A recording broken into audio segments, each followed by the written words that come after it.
Nori igazi könyvmoly, és eddig ebben az évben már egy rakás könyvet elolvasott. És ma elmondom, hogy melyik 3 tetszett a legjobban.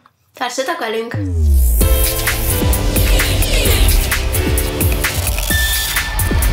Sziasztok! Üdvözlünk benneteket ismét a Two Generations csatornáján, ahol a legjobb könyvekről és filmekről beszélünk 2 különböző generáció szemszögéből.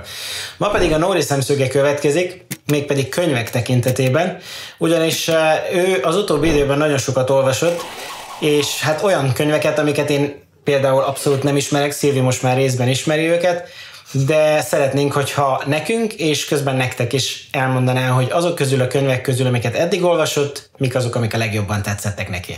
Kiraktam ide a 3 úgymond kedvencemet, ezekről fogok most beszélni. Ez mind a 3 egy sorozat, többé-kevésbé lezárt sorozat. Elsősorban a Cruel Prince trilógiáról fogok beszélni, ami magyarul a Kegyetlen herceg, így néz ki az első könyve. Ez egy halandó lányról szól, aki Jude-nak hívnak. Erről a könyvről amúgy már olvashattatok egy cikket is tőlem, aki a tündérek világában nő fel, és egy csomó bajba kerül. A második sorozat, amiről beszélni fogok, az az Üvegtrón sorozat. Szerintem ez a kedvenc sorozatom eddig, amit olvastam. Sarah J. Maas írta, amúgy ő az egyik kedvenc írónőm. Ez egy 18 éves orgyilkosról szól, akit Szelénának hívnak, és ő egy rabszolga, akit elfogtak, és egy év után eljön hozzá a trónörökös, és megkéri, hogy ő legyen a bajnoka egy versenyen, és hogy mi lesz ebből, ezt majd megtudjátok, hogy elolvassátok, mert többet nem mondok el. Végül, de nem utolsó sorban a From Blood and Ash sorozatról fogok beszélni, amiről már hallhattatok itt a csatornánkon. Beszéltünk már róla évelején.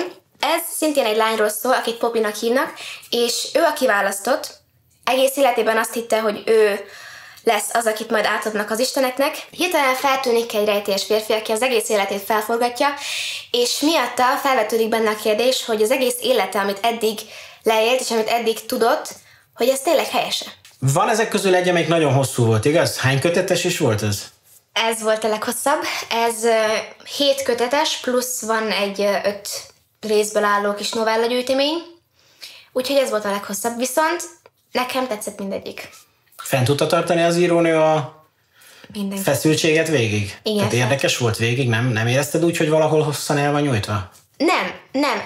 Ez az első olyan sorozat volt, amikor azt éreztem, hogy az elejétől a végéig egy komplett történet. Tehát nem volt az az érzésem, hogy minden külön kötet, egy külön történet, hanem úgy egy egészként lehetett rá tekinteni. Ugye van egy szereplő, akiről az egész szól, meg még körülötte, hát vannak vagy 10 legalább.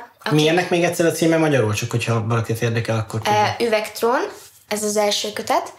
Viszont elég kicsit komplikált, mert van egy előzménye, ahogy már említettem, és személy szerint én nem olvastam el az előzményt, mielőtt elkezdtem a sorozatot.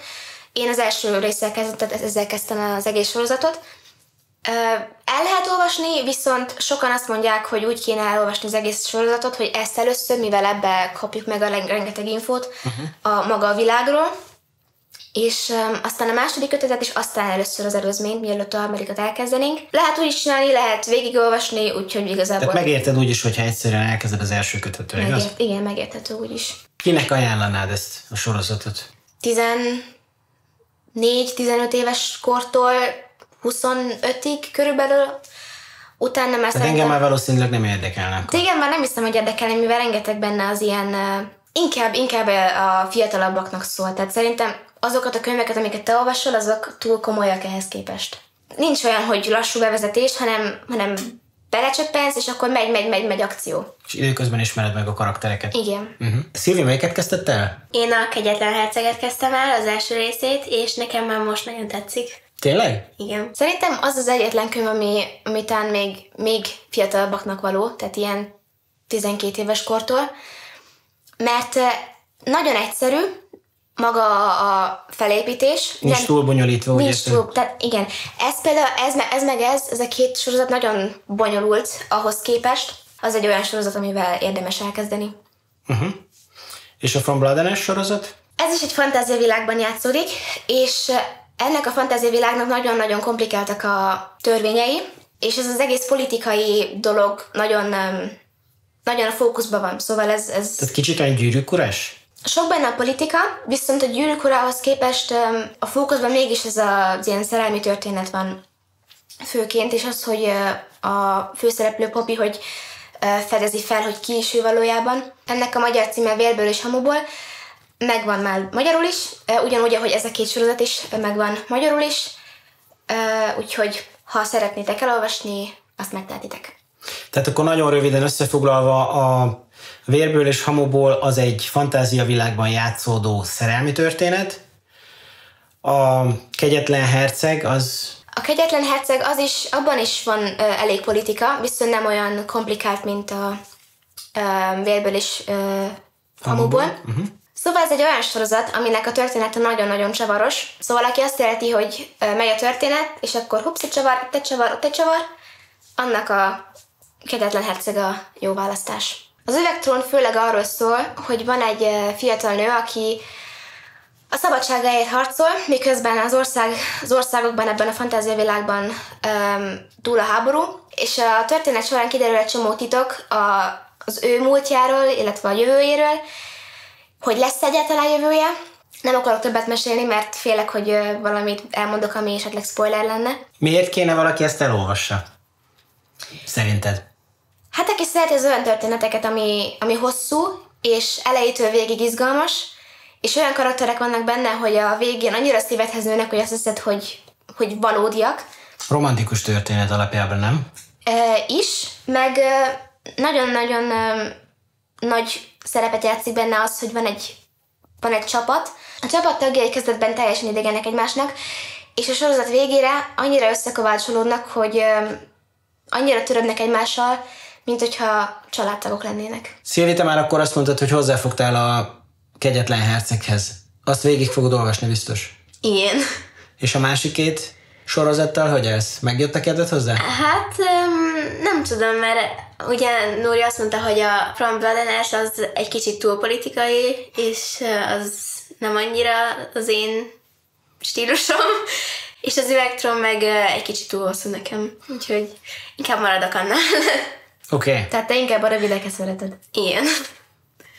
Kell még egy kis idő, még összeszed a bátorságot egy hosszabbhoz, igaz? Hát igen, itt tényleg az volt, hogy az első könyvet, mikor elolvastam, ez azt hiszem 300 valahány oldalas, tehát nem olyan hosszú. Viszont... Akkor még te se voltál felkészülve rá, igaz, hogy az egészet elolvasod? Nem igazán, ezt ajándékba kaptam, azért is kezdtem el főleg, meg azért is, mert olvastam már Sarah J. Maas-tól az újabb történetét, amiről írtam egy cikket is, és nagyon megtetszett, és kíváncsi voltam, hogy ez milyen, mert sokan mondták, hogy ez még annál is jobb. Azt a cikket amúgy a Buy Me a Coffee oldalunkon találhatjátok meg, ha kíváncsiak vagytok. Ott akár vehetek nekünk egy kávét is, ha szeretnétek, ha nagyon akarjátok. Köszönjük, hogy ma is velünk tartottatok. Ha tetszett a videó, nyomjatok egy lájkot. Ha nem tetszett, nyomhatok egy dislike-ot is, de nem szeretnénk. Ha pedig még nem vagytok feliratkozva a csatornánkra, akkor iratkozzatok fel. Követhettek bennünket közösségi médiában is, Instagramon, TikTokon, Buy Me a Coffee-n, Twitteren. Hallgathatjátok a podcastunkat is, és velünk tarthattok a legközelebb is. Üdv a családnak, legyetek jók! Sziasztok!